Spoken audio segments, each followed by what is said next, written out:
Hello everyone and welcome to the Anatomy of Knitting episode 91. My name is Erin. I'm going to be your host. Today is February 11th to look, 2016. It is currently a very chilly, but looks like it might be a lovely day here in Cork, Ireland. I'm an American expat living here, and it's been a week since we recorded. So let's talk about what we're going to talk about today. I've got a little bit of week in review. I've got what's on the needles, and I think that's about it. It's probably going to be a relatively short show today because I don't have a whole heck of a lot to talk about. So let's get started. So week in review, we started potty training last Friday, so I guess 6 days ago now. It's going okay. I don't think so Nathaniel, he would sit on the potty on the first day and then completely refused to sit on the potty on Saturday. So we gave up. He's back in diapers. We'll try again. The thing about Nathaniel is that he always does things on his own time. So he started like seriously, one day he just stood up and started walking. And that was about 2 months after Malcolm did. And he took his time talking, and ever since he started talking, you can't get him to stop. So he just does things on his own time. So we'll revisit with him probably in a couple of months. But Malcolm has been doing okay. I created my own potty chart to see if I could help motivate them. When they fill up the potty chart, they get to go to the toy store and pick out a new toy. Malcolm filled up the first potty chart, which just had 6 spaces for stickers, the first day. Part of that was he peed in. He's really good at peeing in the potty after he wakes up from naps and when he wakes up in the morning. He's really good at that. But what he's not good at is recognizing when his body needs to go potty. There are times where I can. I kind of have an inkling of when he's going to need to use the potty, and it's not because he's dancing around because he has to use the potty. It's because it's been 2-3 hours since he's gone, and I know he'll need to go soon. So if I don't sit him on the potty, he will have an accident, or if he doesn't, like in the morning, if he just does, excuse me, if he just does a little bit of a potty, then, he's chances are he's going to have an accident because he hasn't completely emptied his bladder. So he's not very good at acknowledging when his bladder is full. I don't think he quite gets that yet.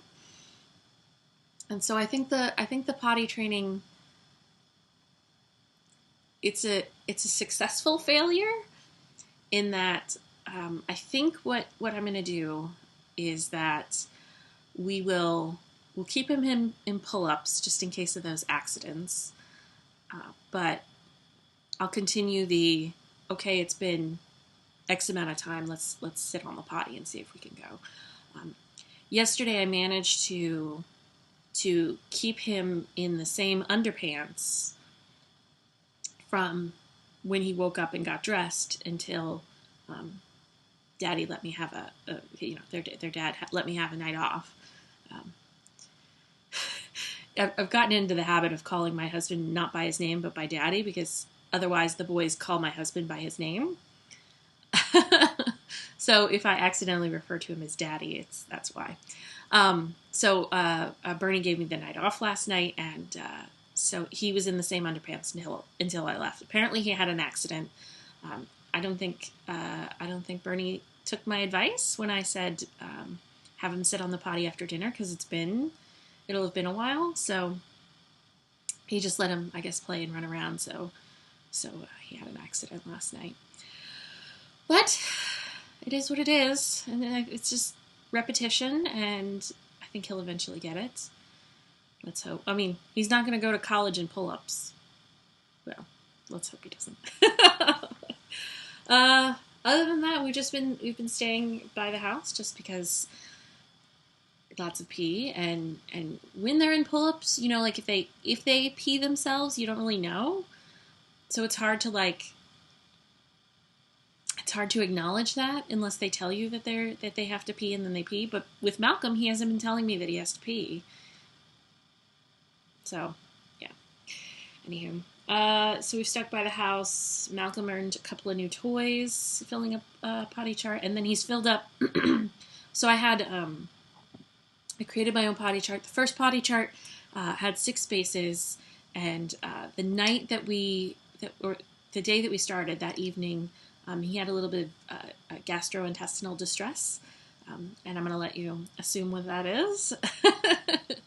And he managed to, because he gets 2 stickers for number 2s and 1 sticker for number 1s, he managed to fill up 2 potty charts that night. So we have since graduated. I figured the way that we could get them to continue to want to earn stickers, but not have to buy a toy every day, was that the first potty chart would be 6 spaces.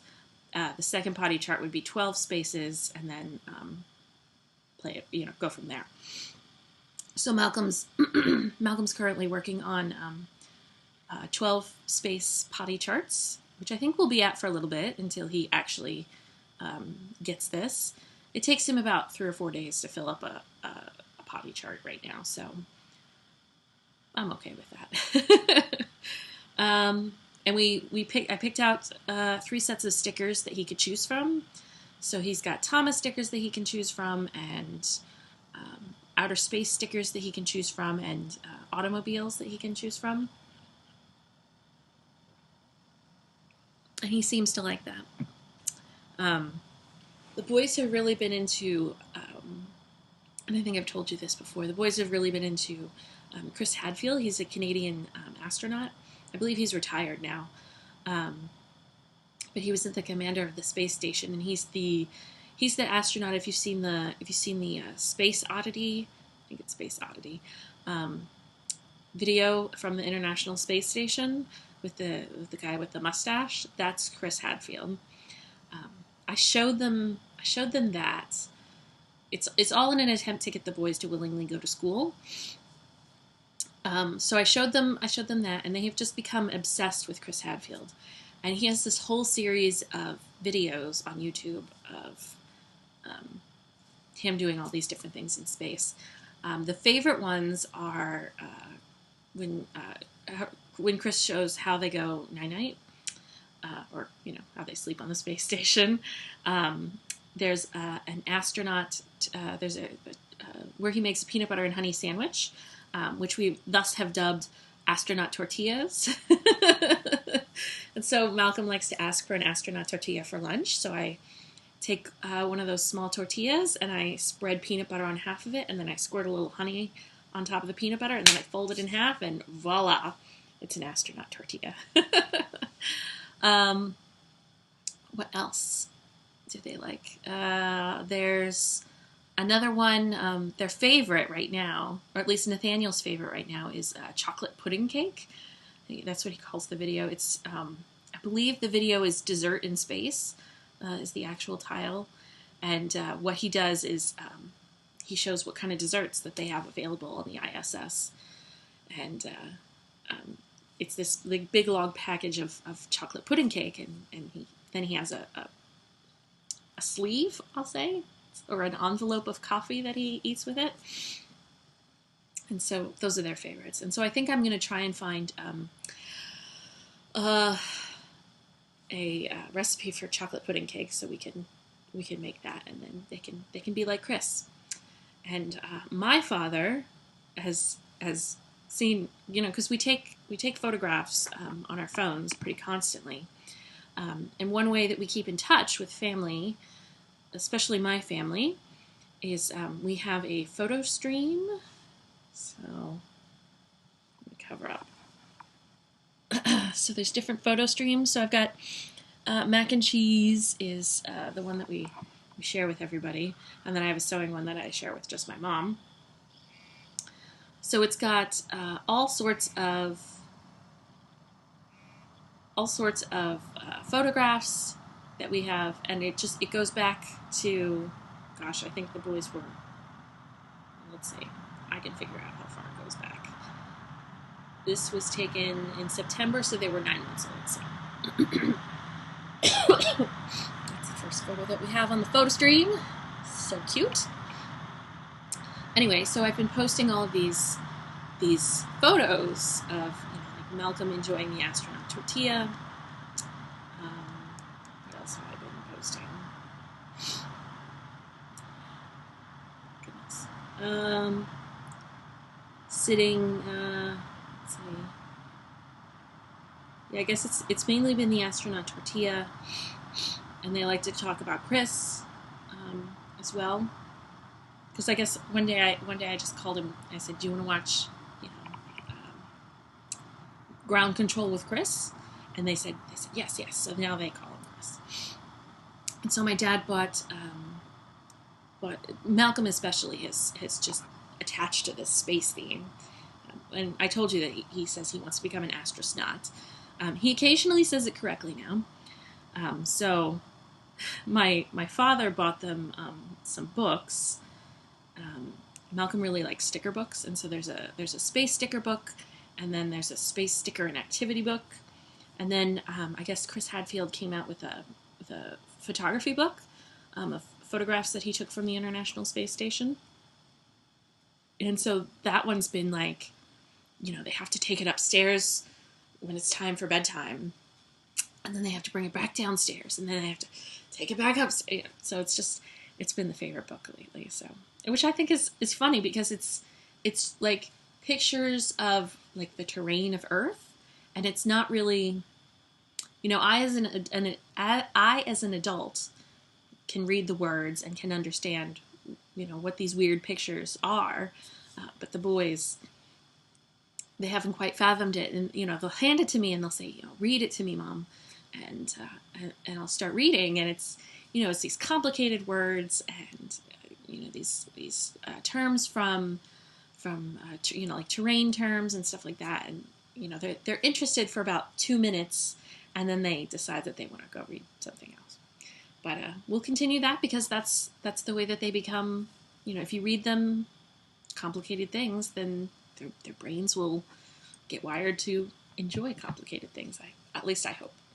So, yeah, that's been the whole Astronaut stuff today. But the astronaut tortillas, that I will say is a stroke of genius on my part, because that's what I started calling them. I said, "Gee, would you like an astronaut tortilla like Chris?" And of course, Malcolm was like, "Oh, yes, I would." Anyway, so let's get to knitting. There's Lola. Are you going bye-bye? Are you going to join me?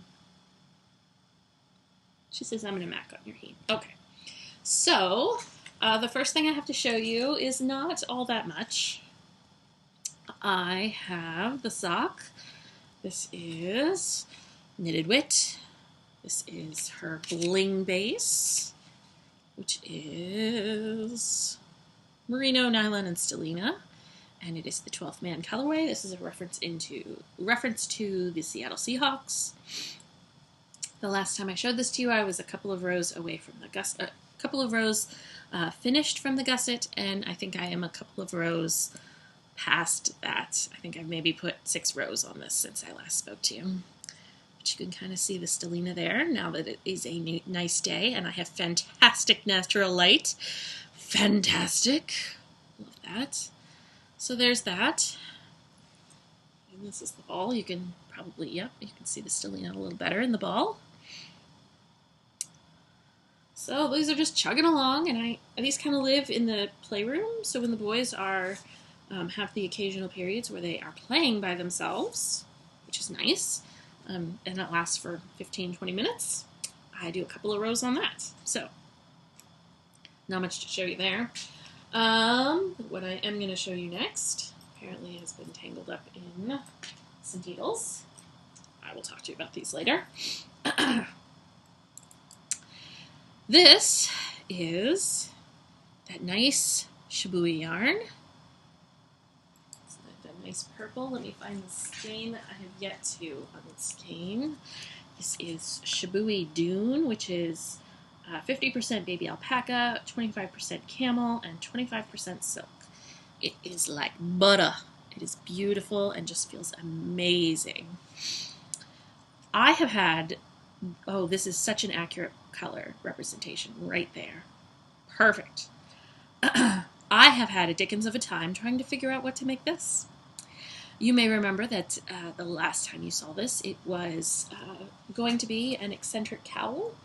Well, I had knitted that up and had gotten to the lace portion and thought it was going great. Then messed up the lace portion and decided I hated it, so I pulled it all out.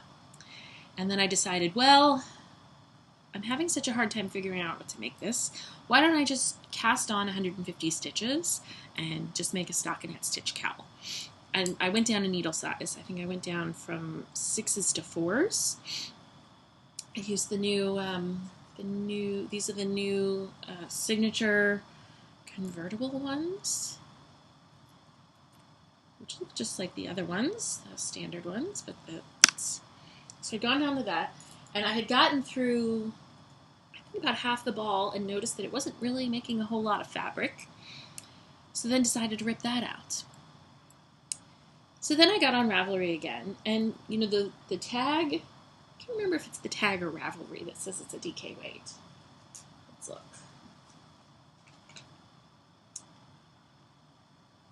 It must have been Ravelry. So I was looking at DK weight patterns. So I decided, I'll just look for sport weight patterns. So I found, this is a free pattern that I found on Ravelry. It's called the Leaving Cowl.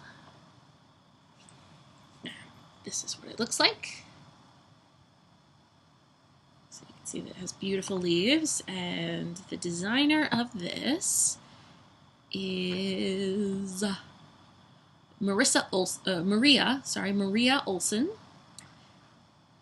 And there's two versions of it. You can have the seed stitch cowl that you can see here on the photograph on my phone, or you can have a picot edge. I decided to go with the seed stitch instead of the picot because I looked at pictures of finished cowls that had the picot and decided that I didn't like that look for me.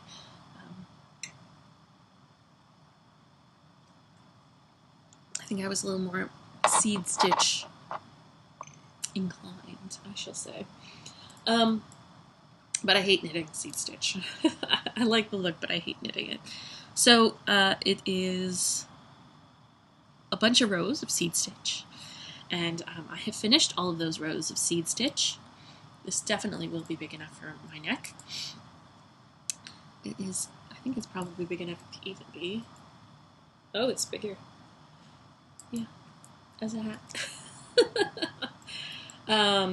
Yeah, so I'm ready to, so you knit the seed stitch for so long, and then you go to the pattern, which is charted, which is what I'll be using. Yeah, so now I just gotta work on the chart, and yeah, that's what this is this week. We'll see if it continues with the way this is going. I'm not super hopeful, just because I've ripped this yarn out like 8 times.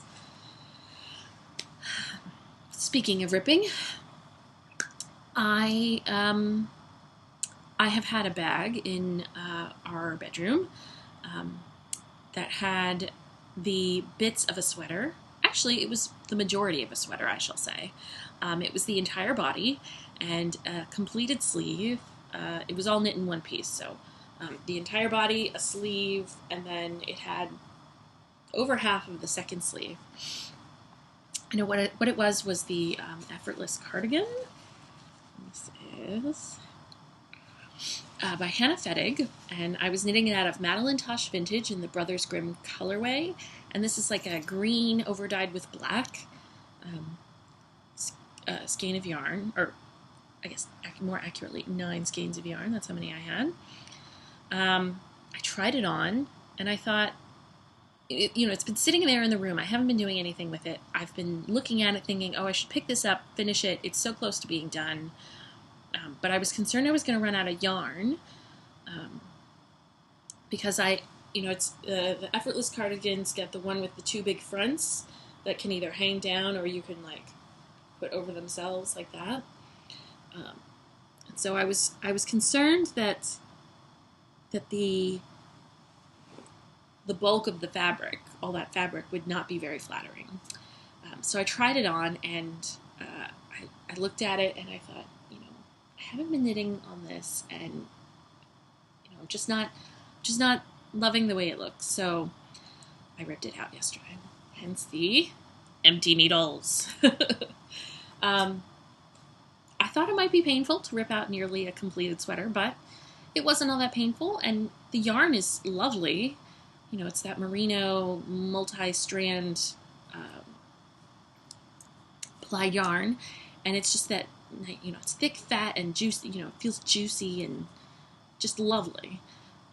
But it just needs to be something else. So I'm currently working on, because it's been, I apparently had started this in 2013, and I think it's mostly been a sweater since 2013.